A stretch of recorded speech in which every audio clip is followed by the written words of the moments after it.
Tu veux pas savoir la suite? Eh ben la suite, c'est ça.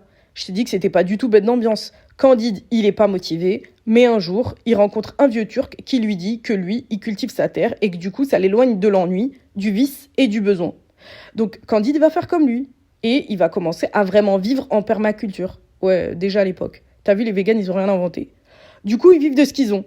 Dans leur petit endroit, la terre, elle commence à rapporter finalement beaucoup d'argent.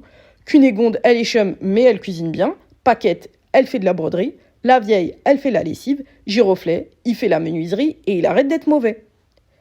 Et Voltaire, à travers le personnage de Pangloss, il dit que s'ils sont bien maintenant, c'est parce qu'ils ont traversé toutes ces épreuves. Et là, il y a la soi-disant morale de l'histoire. Candide lui répond « Il faut cultiver notre jardin ».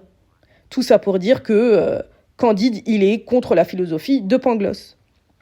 Donc, Voltaire, à travers le personnage de Candide, il est contre la philosophie des mecs comme Leibniz. Donc les personnages, ils vont travailler et s'occuper d'eux-mêmes pour avancer. Voilà. Tu sais, tu peux entendre le mot ingénu au sujet de Candide. L'ingénu, c'est celui qui est naïf, qui comprend pas. Même dans son prénom Candide, il y a un truc à dire. Une personne candide, ça peut avoir le sens d'une personne qui n'a pas d'expérience. Et Candide, tout au long du livre, il va perdre ses illusions. Il y a aussi le titre, tu sais, c'est Candide ou l'optimisme.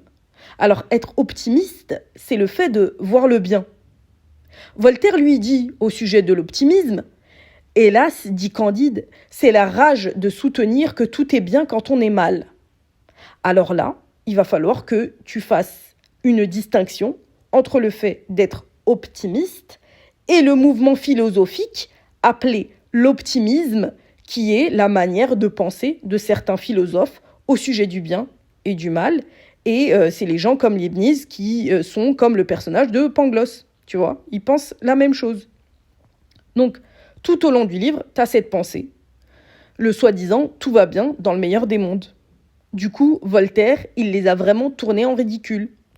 Alors, sache qu'il y a un philosophe du 19e siècle, Louis de Bonald, lui, il dit que Voltaire, il n'a pas compris ce que les mecs comme Leibniz, ils disaient. En même temps, même toi, tu vois que ce que Voltaire raconte, c'est un grand n'importe quoi. Voltaire, il veut absolument critiquer ce mouvement philosophique.